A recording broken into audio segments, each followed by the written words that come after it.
Actor R. Madhavan expressed pride and nervousness as his film Hisab Barabar premiered at the 55th International Film Festival of India, IFFI, in Goa. Directed by Ashwini Dheer, the film explores corruption and systemic injustice through the lens of a common man's fight against financial fraud. Calling IFFI an aspirational film festival, Madhavan congratulated the festival team and the government for its growing global reputation. It's matter of great pride, he shared, reflecting on the honor of showcasing the film on such a prestigious platform. Take a look. Well, first of all, it's a matter of great pride that it's premiering at IFFI, which has gained in stature over the years and has become such an aspirational film festival around the world. I've had friends from US and LA and from Hollywood saying, can you get me passes, which I had never heard before. And I'm very glad that that is happening. So congratulations to the entire team of IFFI, to the government of Goa and the Information and Broadcasting Ministry for having made this such a popular name. We used to want to make movies saying, let's premiere it at Cannes or premiere it at, CERN or other film festivals around the world. Today people are making it to be premiered at IFFI, which is a great job. As far as the movie is concerned, I've always believed in high concept stories. Sometimes I've been very lucky, sometimes not as much. But I've always stuck to the fact that I want to tell stories that the common man can relate to.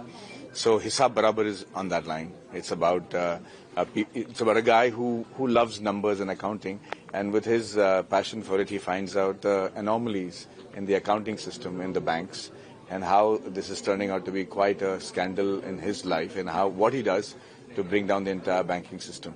So I thought it was a fabulous story, and it was very wonderfully directed by our director Ashwini Dheer Sahab, who we are missing today, and hoping and praying for him.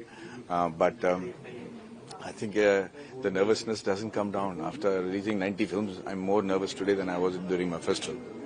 Sir, we just interviewed Kirti Ram also. So she told a very funny thing about you, that you really love train romances.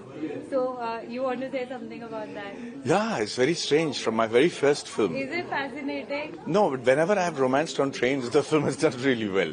So, and Alai Paide, which is my first film with Mani Ratnam, which is the original of Satya, from there to, Tanu Veds Manu, everywhere, wherever we've had trains, the film has done well for us. So, I don't plan it, I don't ask for it, but it happens organically, then I think it's very lucky.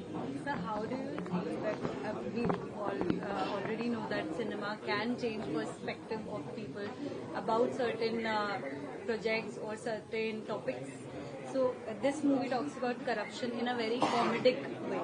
So your thoughts on that, how cinema is changing perspective of young generations and the like? I think cinema has always been a very powerful tool. It's not to be taken lightly. If you look at what, for instance, Hollywood does for the US of A, they always show that only the American can save the world, and the only American technology is the best in the world, and the Navy SEALs are the strongest, and you start believing that they are, although sometimes the facts can be quite different. Similarly, I think as a film industry, we've been showing a lot of our Indian culture and our tradition and what our history has been, but we also need to show what the future of the country looks like and what we're doing currently, and it's a tool that everybody should use efficiently, which is what I hope that FTI students do. I'm very proud of what they've achieved so far, but we have a lot of things to do, and I'm sure they will do that too.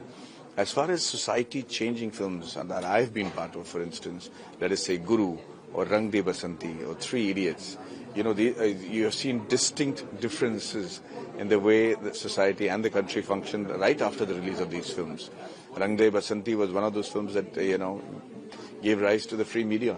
The media took over and became a power to reckon with. Three Idiots became the parents and students' favorite film around the world.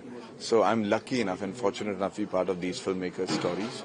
And I hope that I can do more films like that and in my own way contribute to society that I think is so essential. Sir, last two questions. First, IFFI has given a platform to young filmmakers, actors, aspiring actors and filmmakers. So any message for them? Yes, I think we're going through a great time of turbulence in terms of the content and what is being consumed by the public around the world.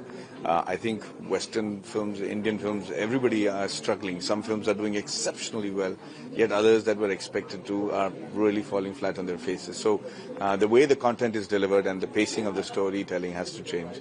And I think people coming here would notice that, and hopefully a new era of filmmaking will quickly rise and make it all very positive for the producers as well.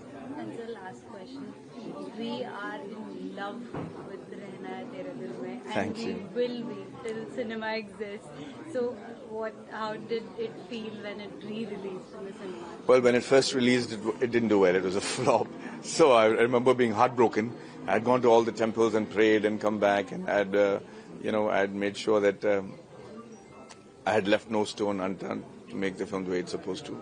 But it was heartbreaking. But little did I realize that Fortune and Fate had a big story for me. It released after 25 years and made more money than it did originally.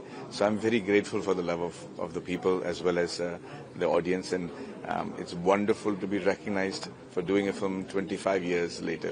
I'm very, very grateful.